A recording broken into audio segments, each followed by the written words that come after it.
Welcome to the last webinar of 2020. What a year it's been. For those of you that don't know me, I'm Emma Wright. I head up our HR practice here at the Gleeson Recruitment Group.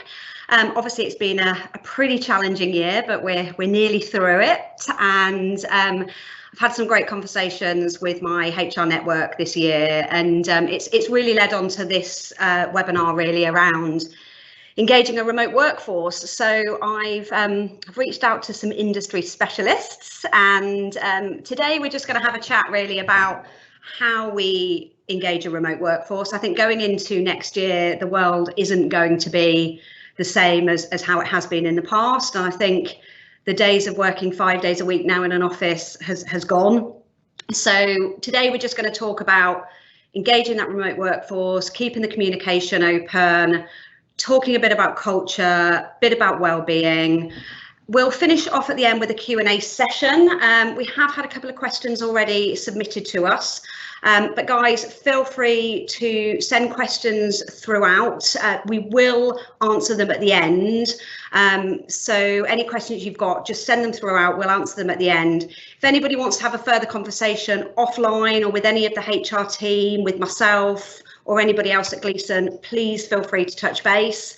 I will now hand over to Savita, and let's get this webinar going. Thanks.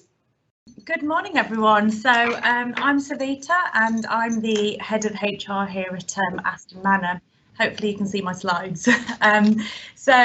I'll begin a little bit and give a brief introduction about our business. So we are the second largest manufacturer of cider in the UK, and we have our foot in the door with probably most of the retailers here in the UK too. We specialise in our own label brands for the likes of Aldi and Lidl, and some of our own brands would include Kingston Press, Crumpton Oaks, and the probably well known for various reasons, Frosty Jacks. So up until about 2 years ago, we were a family-owned business and have since been acquired by a French global cooperative called Agriel. I'd never heard of them before I joined this place, but you may have heard of Florette, the salad bag company. So they're actually a sister company of ours, and we're part of this big cooperative. So today's topic is engaging a remote workforce, and despite being owned by Agriel, we are pretty much left to operate as our own entity, and therefore I'll be sharing with you our kind of top 3 big wins, challenges and learnings from an SME perspective.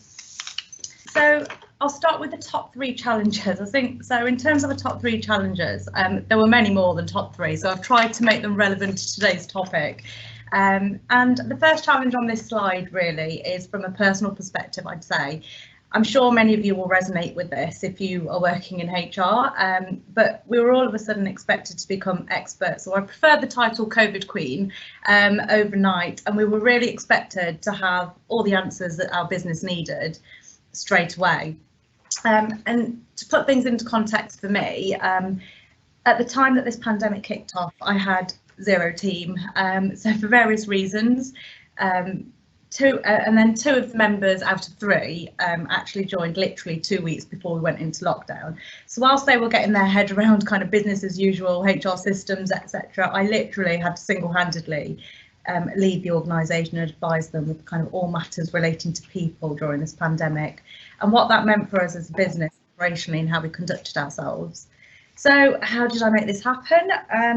I was needing to pivot from operating strategically to being hands-on, operating, kind of managing multiple sites, and literally all my organisational skills, my resilience and kind of critical thinking really had to come to the forefront of my actions.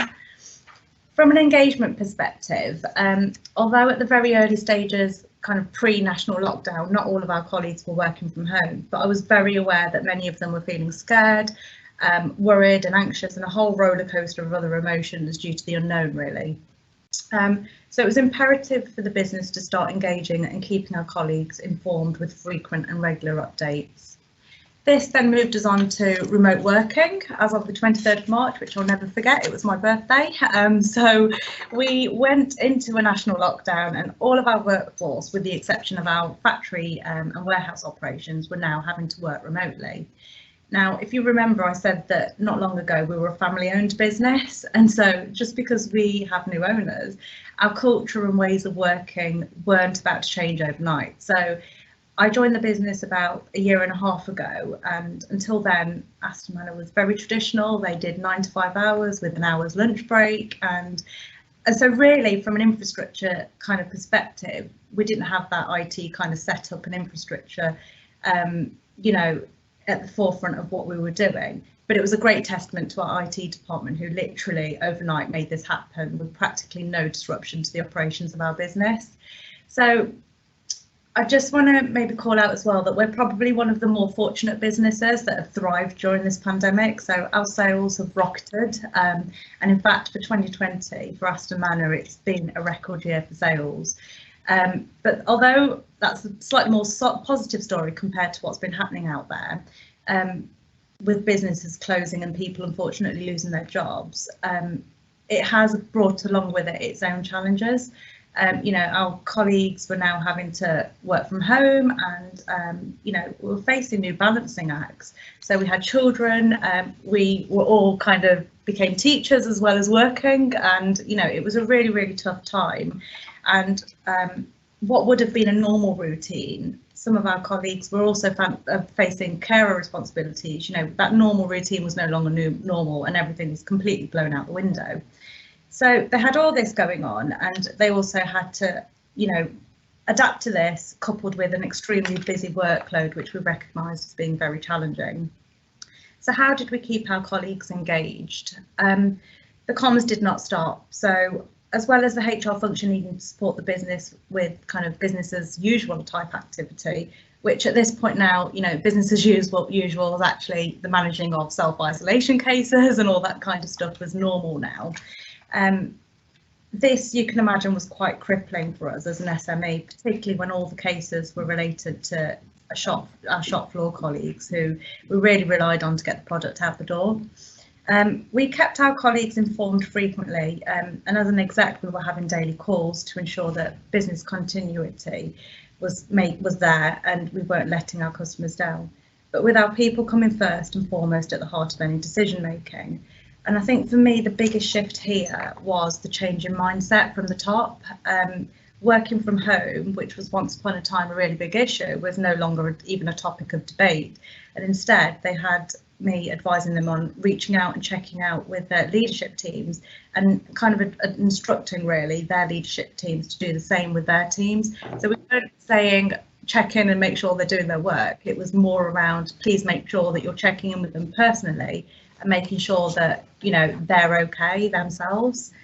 And this might be a very small thing, but it was a huge cultural shift for Aston Manor actually. So we also found that colleagues were feeling guilty about taking a lunch break. We heard that colleagues were feeling like, because they didn't need to commute any longer, they had a couple of hours extra that they felt that they needed to work. And that certainly wasn't an expectation from any of the exec teams or the leadership teams. So it was really a bit of a false perception on their part. And again, the big thing here and the shift was permission. It was almost like the exec had to encourage that permission piece and allow them to kind of, you know, say to them, you must take your lunch breaks, and it's okay actually if you have your baby sitting on your lap during a Teams call, or your cat crawling over your head, it's fine. Or, you know, if you need to answer the door to get your groceries, we all need to eat. So all of this was a really, really big mind shift, and, you know, we had to make sure that they knew this was okay. So I think one example of a shift in mindset from the top was when one of our directors said to me, he was very proud of this, he said, oh, I'm really keeping my work for our teams engaged. And I was like, okay, so how are you doing that? And he said, well, I'm telling them to keep their cameras on all day, every day while they're working, so the whole team can see what they're doing, and it's easy for me to just check in. I was like, oh my God. So I was completely horrified by this, and I had no choice but to burst his bubble and say, well, actually, you know, that's kind of like Big Brother style. We don't want that. You know, they are probably feeling like you can't trust them right now and you need to be watching them all the time. So it was like a bit of an aha moment for him, thinking, oh God, that was not my intention. So nobody did anything with the wrong intention, but I just don't think they kind of understood what the impact could have been on our colleagues and employees. So I know these examples aren't great big corporate style initiatives of engagement, but they work for us, and for me it's about doing the right thing for the organisation. That obviously leads me on to the final kind of top, or one of the third top challenge here, and that was the mental health and well-being of our colleagues. So as remote working kind of was becoming the new norm, feedback was that our colleagues were really beginning to struggle. We are social beings after all, and the lack of social interaction, despite encouraging a blended way of working from home and the office, just wasn't enough.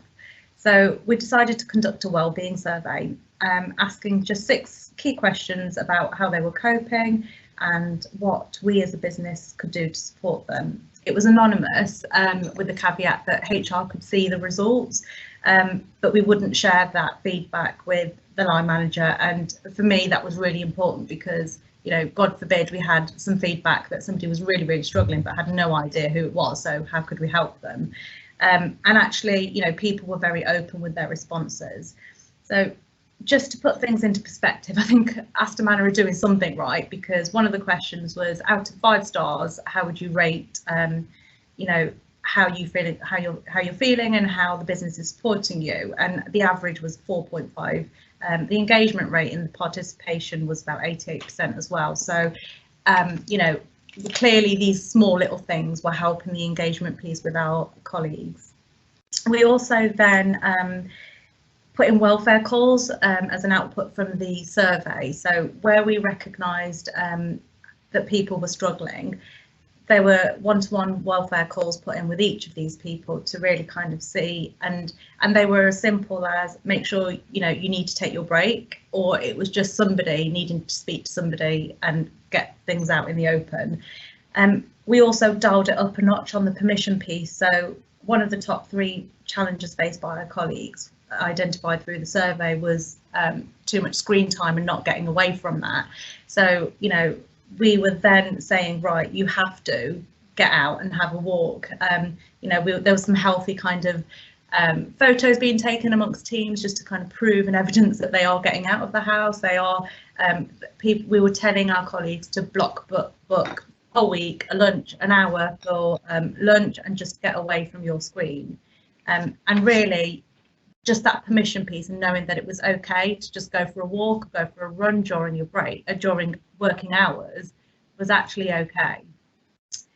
So then we move on to our 3 big wins. And I think the first thing here is, for me, is really not to underestimate the low-hanging fruit or the quick wins. So it was clear for me from the outset that our main priority must be the welfare of our employees. And I remember saying to the exec that how we treat our colleagues from here on in during this pandemic will be the lasting memory that they have of us as an employer, or if we do it badly, the scar that leaves with them.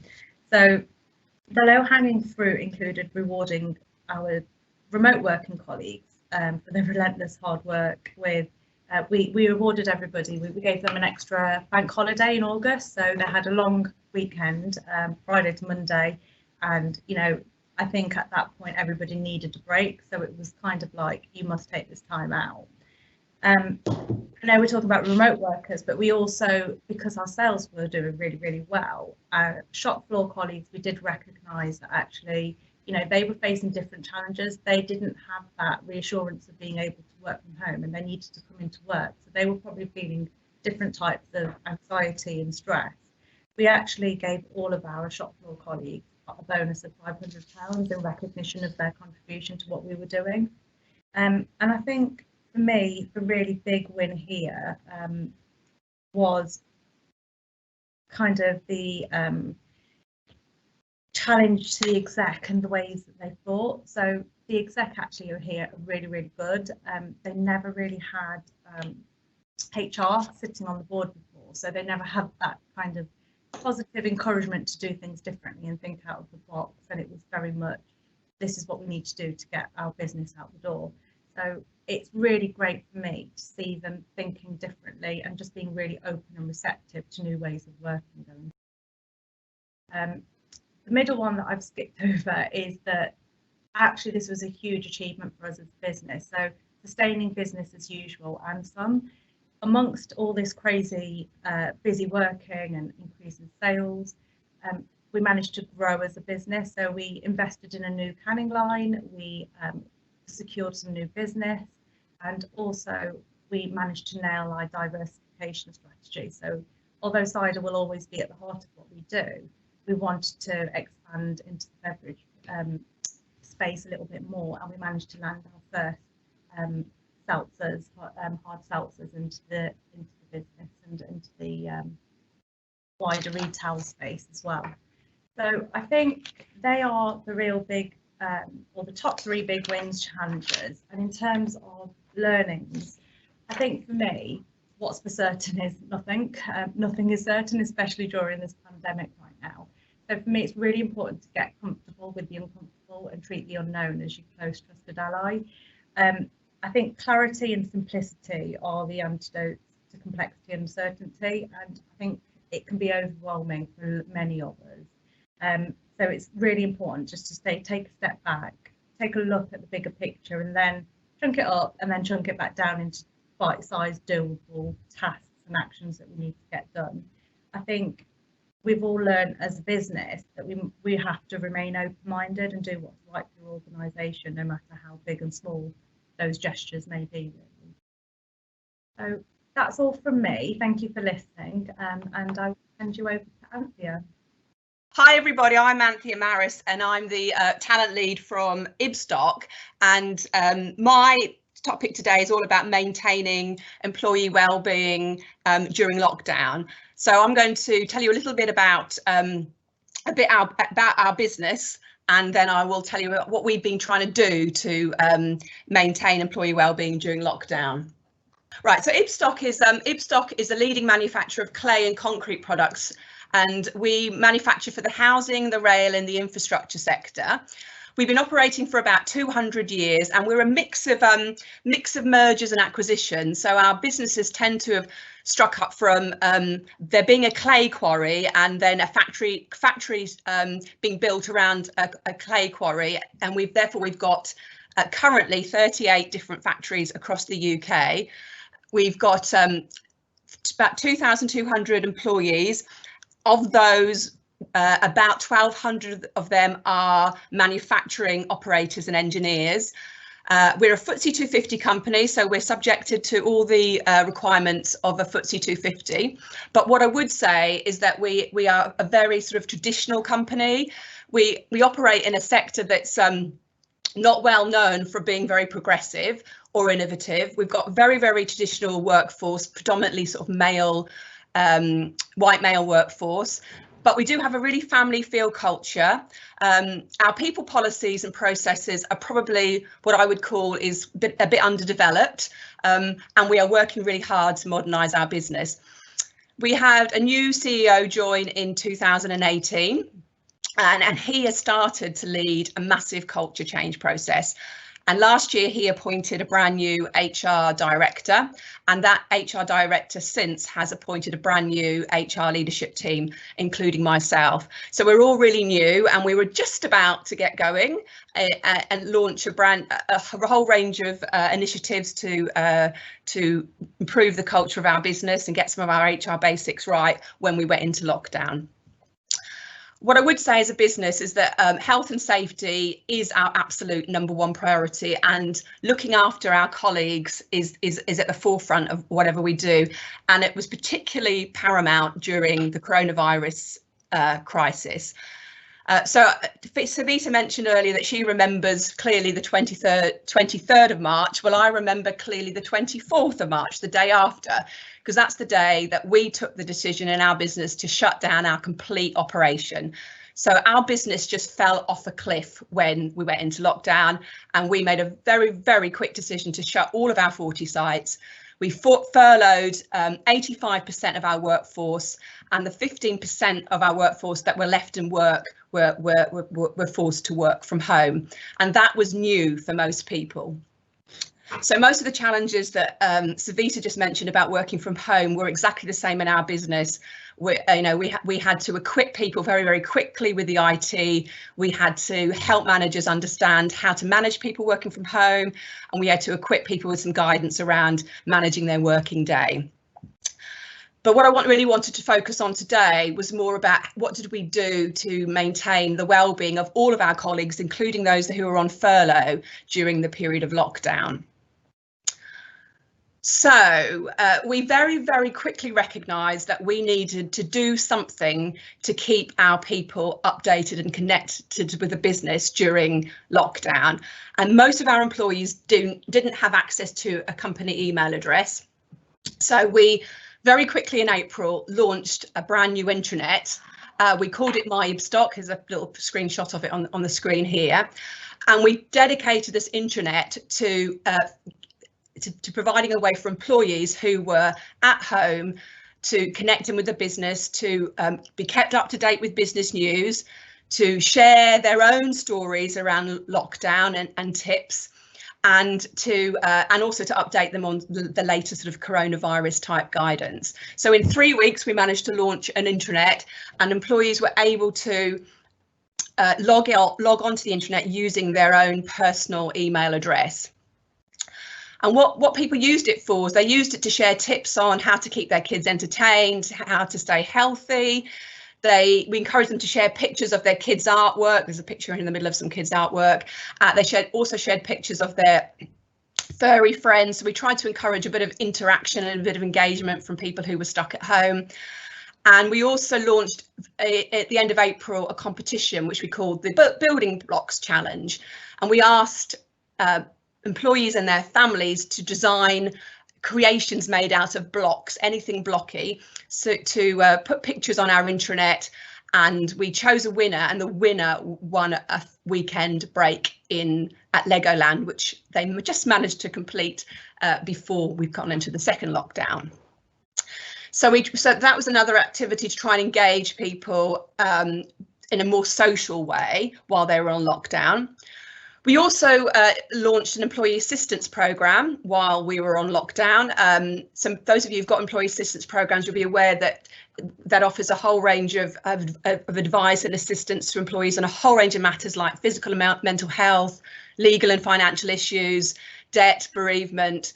It offers a counselling service for employees and their families, and also a whole range of webinars and guidance notes and tips on a whole range of issues. So we wanted our employees to have access to help if they needed it.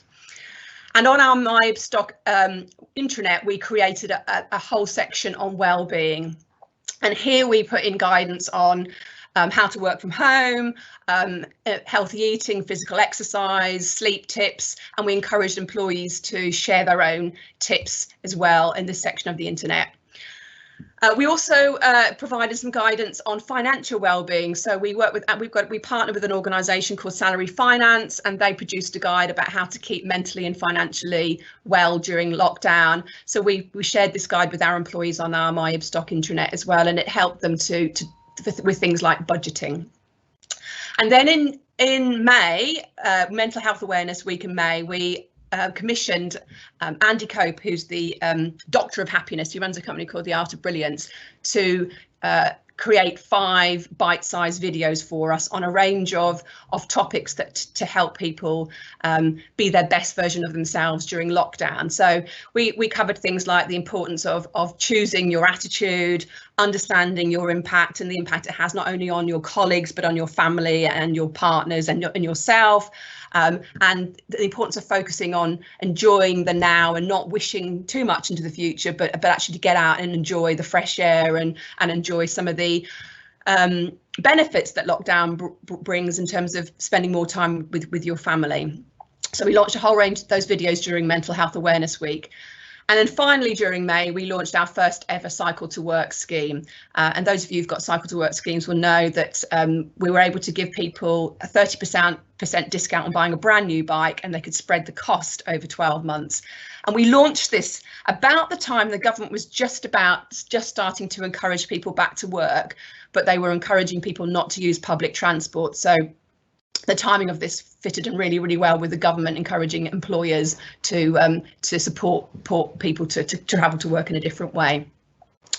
And I guess the good news about all of this is that we were recognised by the British Ceramic Association for the work that we've done to engage with our employees during lockdown, and we actually won a pledge award for the work we did, so we're pretty proud of that. However, that was April, May, and at the end of May, we announced proposals on our business to restructure the business. We announced our business had changed as a result of the coronavirus lockdown, and we announced proposals to close a couple of factories and reduce our workforce by up to 15% of our employees. So for the months of June, July and August, our focus then was on good communication, on communicating with people about what was going on around the consultation process, what was the business update, supporting people through the consultation process, providing outplacement support, hints and tips, etc. So we had a very, very difficult 3 months in the middle of the year where we were going through a restructuring process, but at least we had all of these materials in the background that people could use if they needed them. However, the good news is we in September we came out the other end. Just trying to move my slide. Oops, sorry, gone too quick. We've finally come out the other side. The restructure's completed. We've got almost everyone back at work now. Only a few people who are extremely vulnerable are still on furlough. And I have to say we did a great job at making sure that our factories and our workplaces were COVID safe. So our employees tell us that they feel very, very well looked after in the way that they return to work. Everybody who came back to work, whether they were in the office or a factory, attended a workshop, a Safe Start workshop, where we briefed them on all the coronavirus safety requirements and made sure they were really aware of what role they had to play in keeping our workplaces COVID safe. So everyone's back at work, but people are feeling exhausted. Even those who are on furlough are feeling exhausted because they've come back to a business that's now extremely busy, and we're playing catch up. So we wanted to bring some lightness back into the workplace. We wanted to make people smile again. We wanted to put some more focus on improving well-being. We wanted to encourage our people across the sites to connect with people, even if it's in a virtual way. And we also recognised that our charity partner, who Shelter, were suffering because, like most charities, their funds, their income is really down this year, and we want to encourage our employees to do some fundraising for Shelter. So we have created what we call our IBSTOCK'S 12 Days of Care. Care is one of our company values, and we've created this program to demonstrate to our employees that we truly demonstrate our value care. So as of next week, from the 1st to the 12th of December, we are launching an employee wellbeing program called IBSTOCK 12 Days of Care. And what we're going to do during this week is a number of different activities and engage people from all of our sites. Some in a virtual way, some in a face-to-face way in the factories who are operating normally. And the kind of things that we've got organised. First of all, before I talk about the 12 Days of Care, we decided a few weeks ago that we would, rather than Christmas parties this year, because it's going to be very, very difficult to do Christmas parties, we would give each of our employees a gift of a gift voucher. So we asked our employees to get involved in a competition to design the IBSTOCK Christmas card. So we asked employees to get together with their families, design Christmas cards, put their designs on our intranet site, and we've chosen a winner. And that winner's entry has been turned into a Christmas card that will be is signed by our executive leadership team and will be sent to employees' home addresses with a gift voucher as a present for them for Christmas. So that's been designed, and during the 12 Days of Care, we will be stuffing envelopes, posting out the Christmas cards, and people will receive their cards during the 12 Days of Care.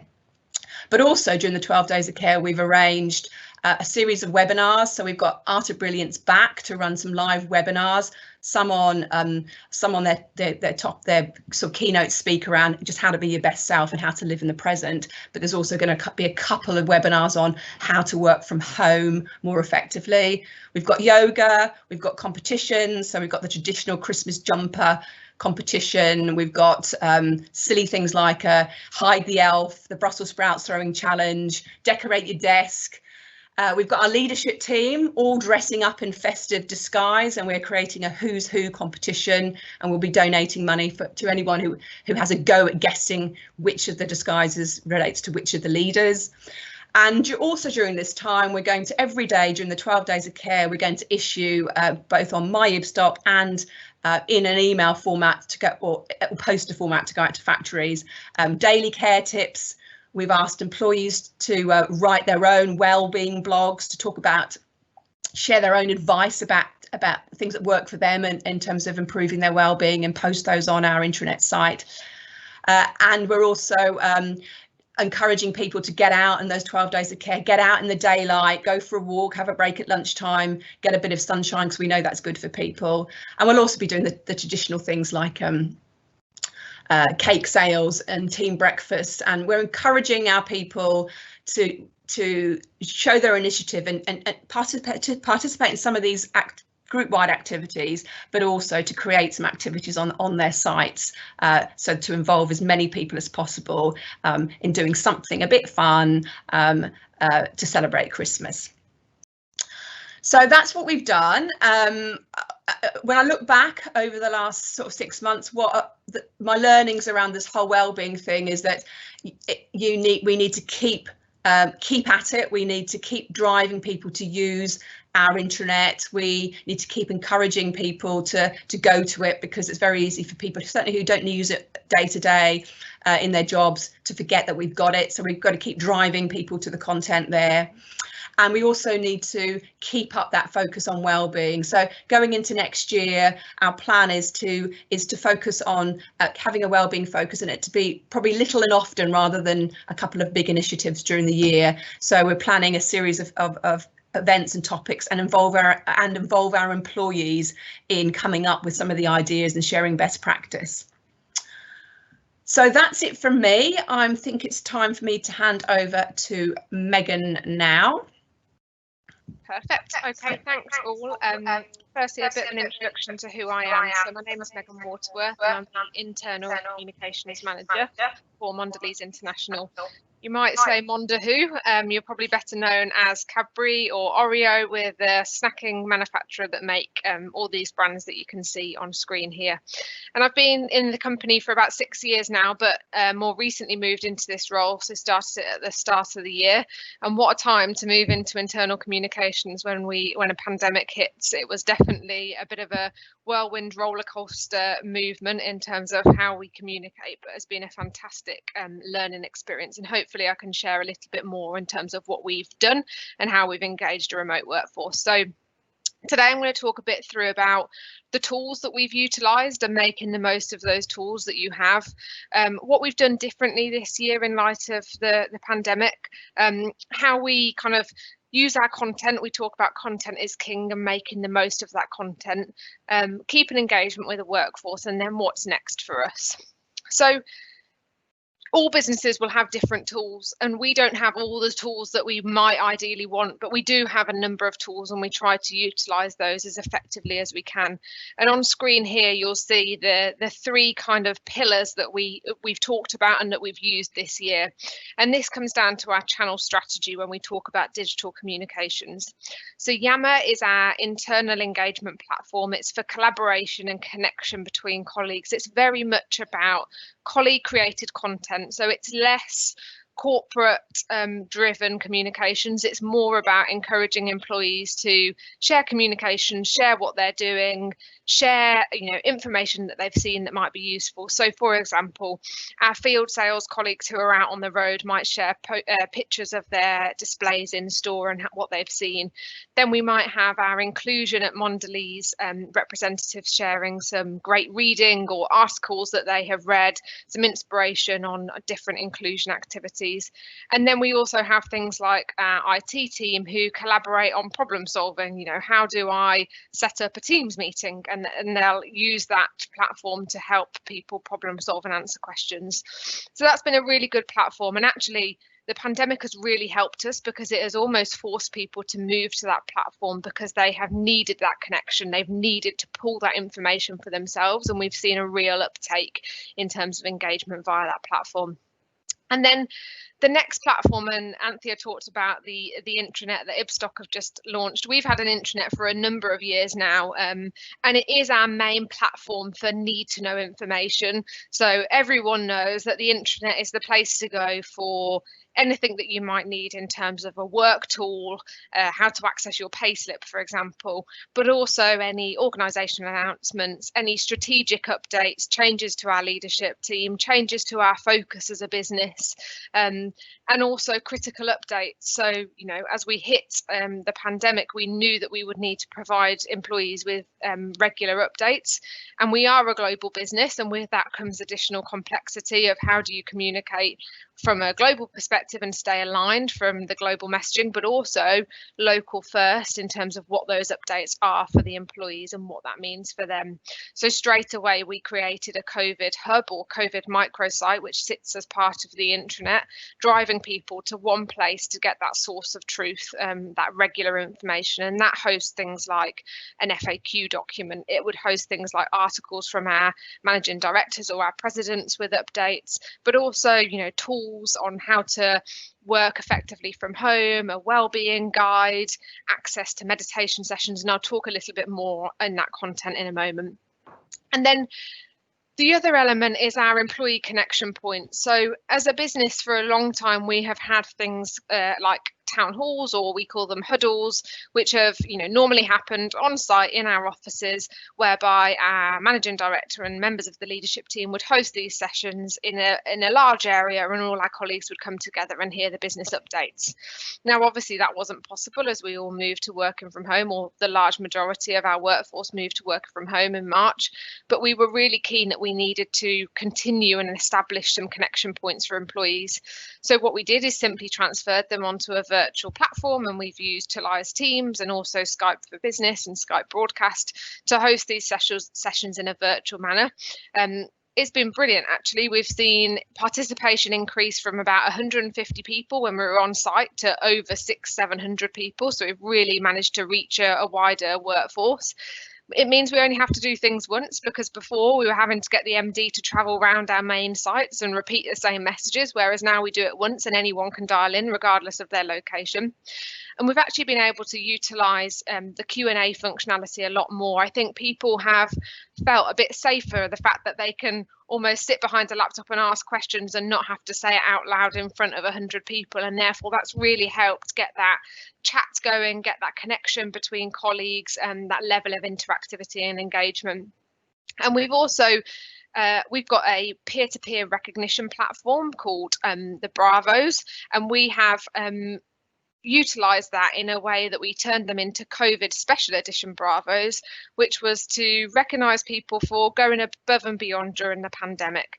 It's a simple platform. It's hosted on our intranet, and you click on a link and you type in an employee's name and then send the reason why you're nominating them, and it automatically sends a nice branded email and copies their line manager in. So it takes 2 minutes, but actually when you receive one, the impact that it can have and that kind of recognition that your manager sees it as well has had a real impact. And we've then utilised our virtual huddles and town halls to highlight some of those people that have continuously and consistently been recognised throughout the year. And then also, as we are a global business, we haven't just had our local connections. We have continued to also have regional connections with our European teams and our global teams to keep people connected with the broader business. It is very important that they know what's happening locally, but also we've tried to keep that connection with the wider business too. So if I move on to the next slide, just want to talk about what have we done new for this year. So whilst we had a lot of tools already, we did recognise that we needed to do something a little bit differently. One of our biggest challenges was how we engage our hard to reach workforce. And when I say that, it's people like our field sales colleagues who are on the road driving all day. It might be people in our manufacturing plants who are operating machinery and not sat behind a laptop, or equally our colleagues who were working flexibly whilst they were looking after children, balancing kind of life responsibilities, and therefore not necessarily working the hours of 9 till 5. And with that, we launched our Mondelez podcast platform, and this was to give colleagues an opportunity to listen to podcasts and content at any time that suits them. So it wasn't a call that they had to join at 10 a.m. on a Tuesday morning. We would publish these podcasts and they're then available for forever, and they're around 20 to 25 minutes long. People could listen to them whilst they're on a walk at lunchtime, or whilst they're sitting eating their dinner if they wanted to, but equally they could listen to them whilst they were working in the day, and it was really giving them that flexibility. And then the second thing we launched is something called In the Loop. So what we recognised were there were so many communications coming at people, not only the COVID critical updates, but also things like our new brand launches, our impact agenda, our volunteering priorities, inclusion at Mondelez. We have a real focus on diversity and inclusion and employee wellbeing. And therefore we wanted to find a way that we could, provide the 3 to 5 key messages every week, so that if no one read anything and they just listened to this In the Loop, they would know what was coming.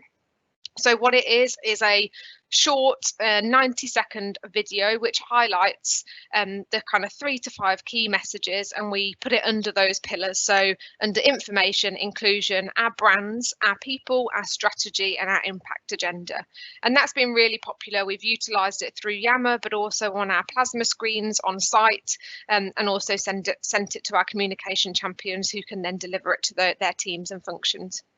And the third thing is what I call inclusion at Mondelez Bites. We've got a really robust team of colleagues who sit on different affinity groups as part of inclusion, so you can see some of them there. Boost Yourself is our wellbeing program. Families at Mondelez is our program that supports families, whether they've got young children, old children, no children, whether someone might have gone through a miscarriage, all of those situations, looking to support people. And we have had monthly sessions focused on lots of different topics, whether that's been, how to entertain your children through the summer holidays, or actually finding out a little bit more about pronouns and how to use those from an LGBT+ perspective.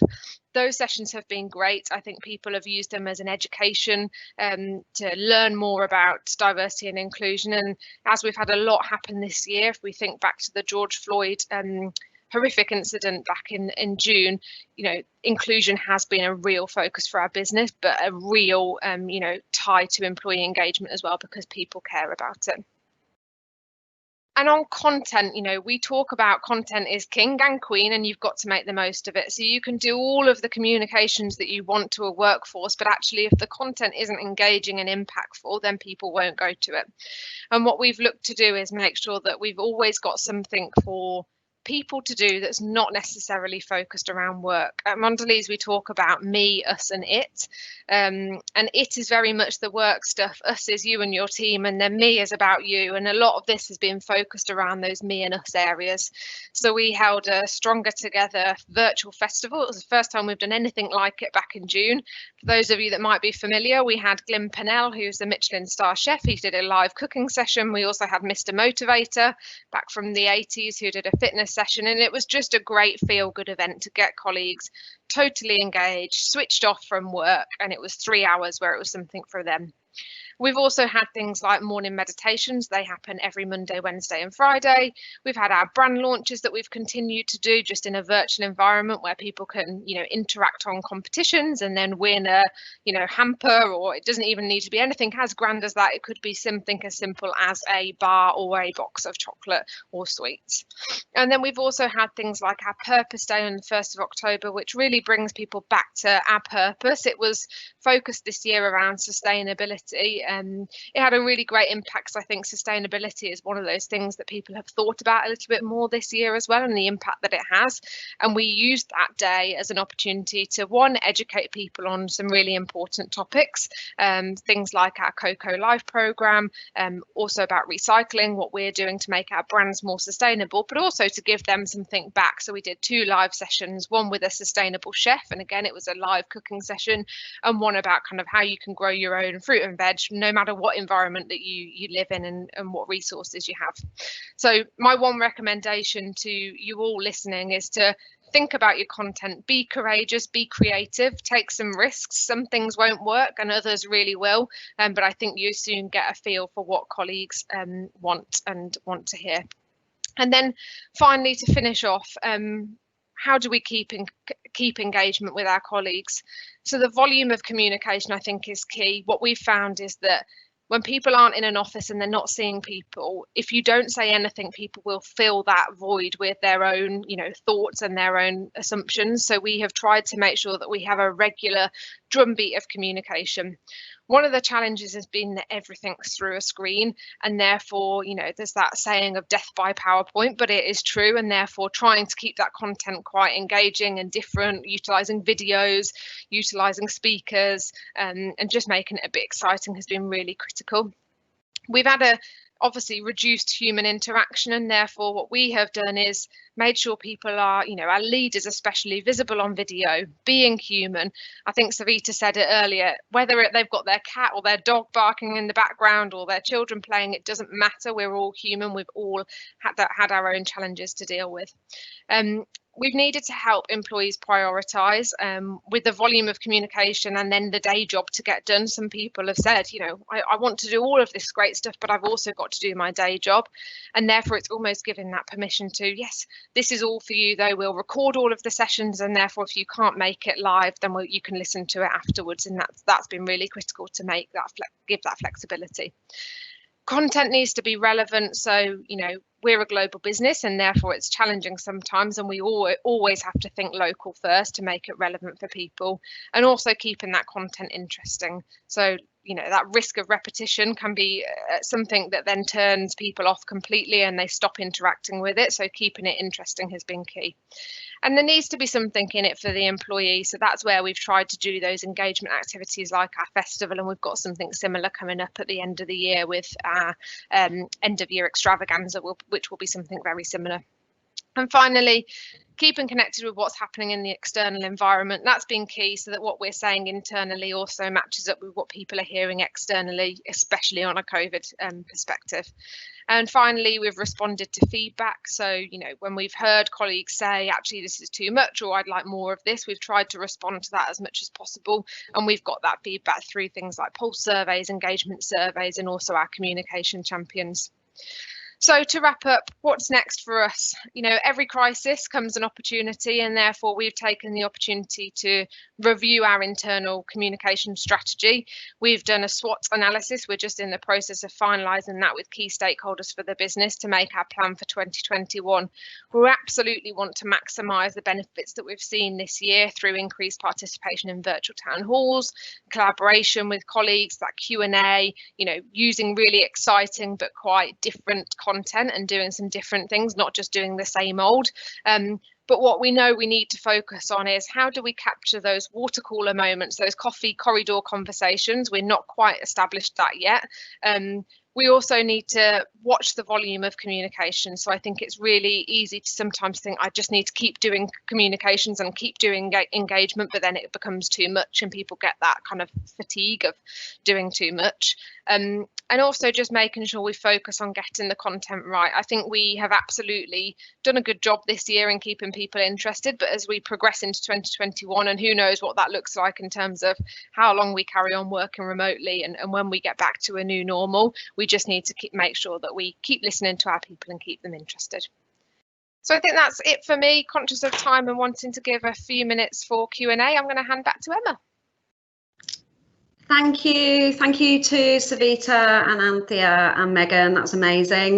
We have got quite a few questions to get through, so I'll answer them. I'll ask them out loud, and then if somebody wants to just sort of answer them straight away, and then if there's any further ones, we can always sort of take it sort of offline to those individuals afterwards.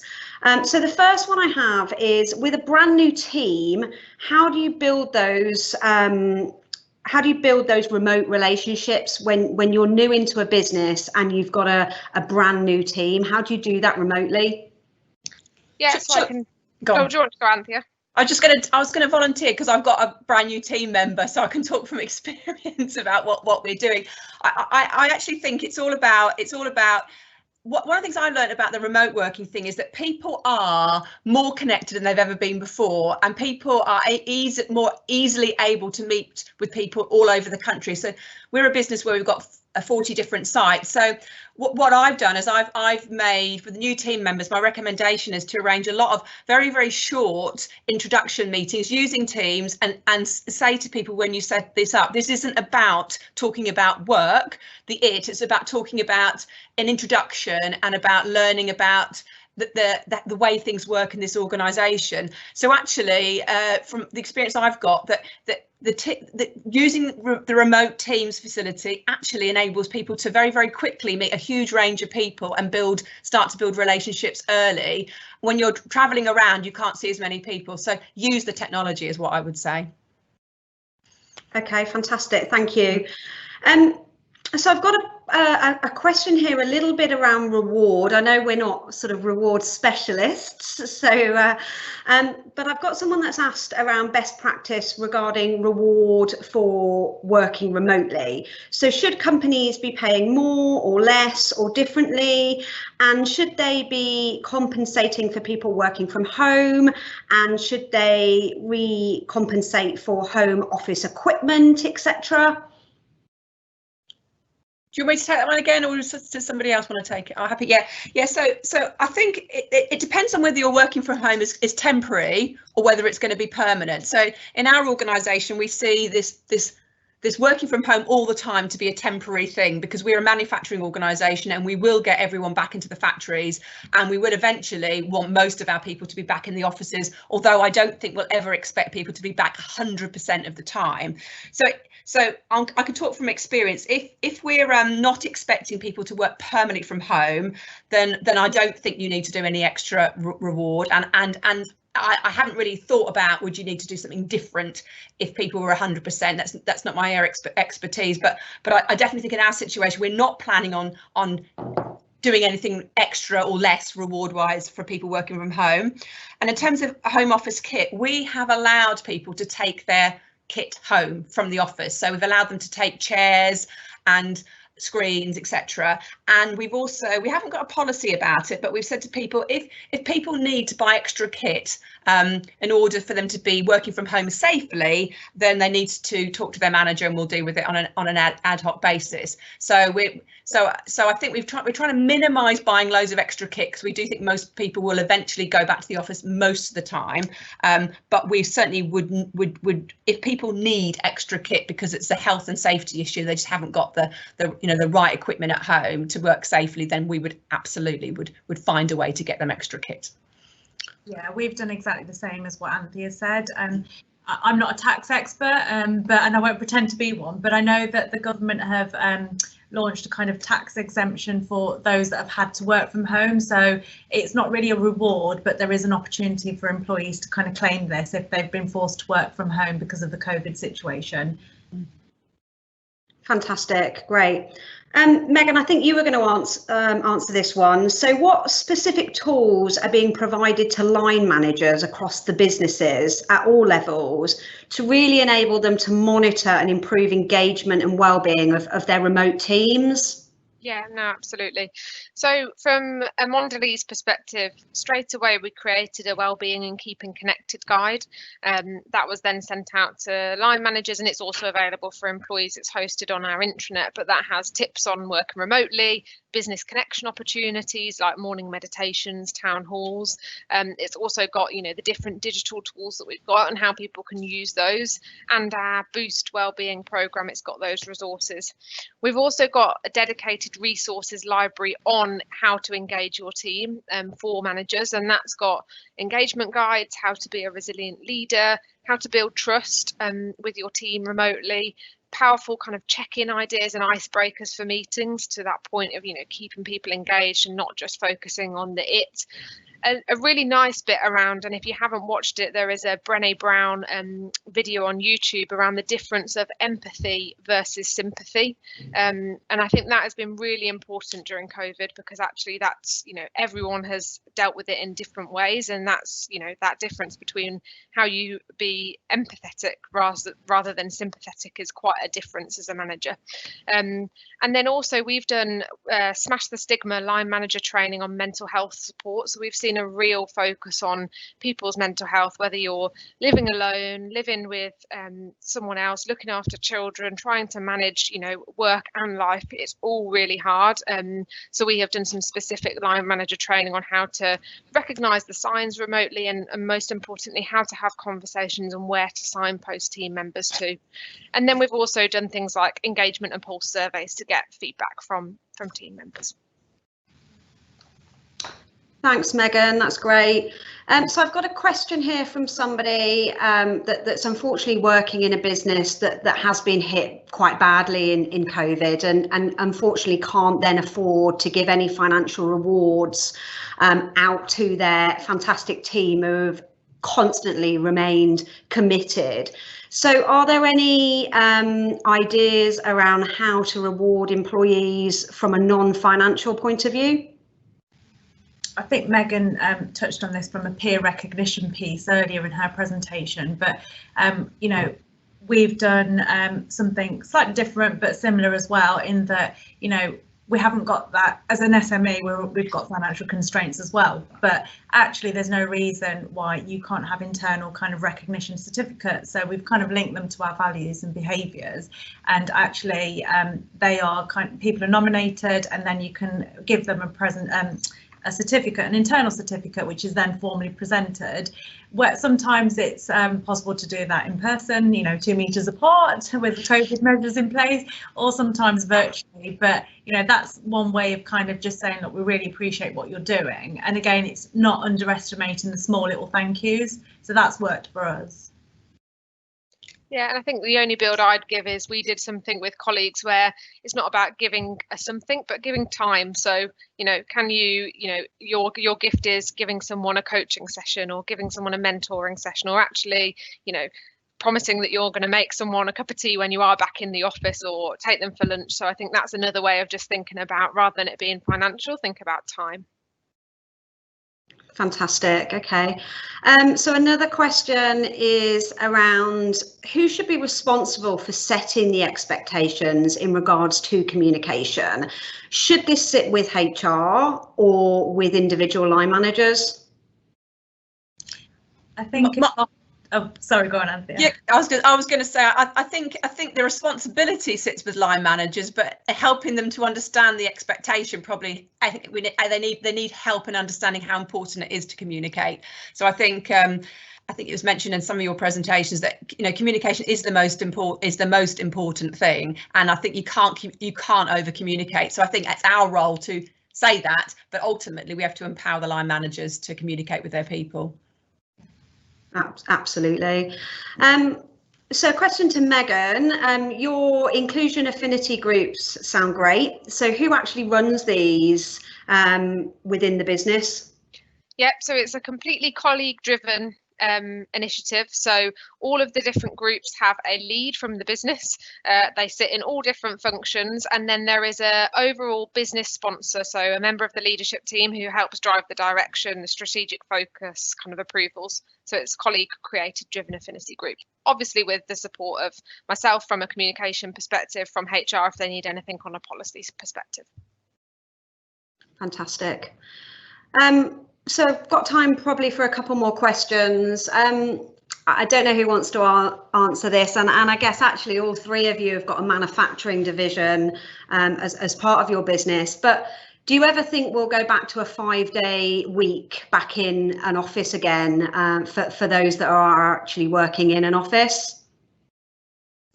So from my perspective, I think there will be people who go back to a 5-day week, because I think there's a lot of people who want to in our business go back to a 5-day week. So we struggle to get people to go back home again for the second lockdown. So in our business, I think there will be a 5-day week, but I think the expectation to work in the office 5 days is gone. is gone forever now. Yeah, definitely the same for us as well. I think there are people that benefit from working in the office from a wellbeing perspective more than anything else. So I think I was ready to kind of communicate a new blended way of working going forward before the second announcement was made about actually work from home. So we did a bit of a pulse survey with our employees and colleagues to say, well, what does good look like for you? And actually, I think the way forward is a more blended way of working to suit individual personal circumstances as well. Fantastic.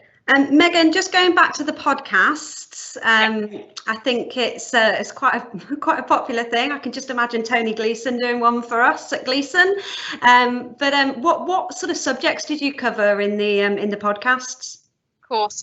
So we've done a number of subjects. We've done coffee with leaders, so that's around leadership moments, getting to know leaders on a more personal level.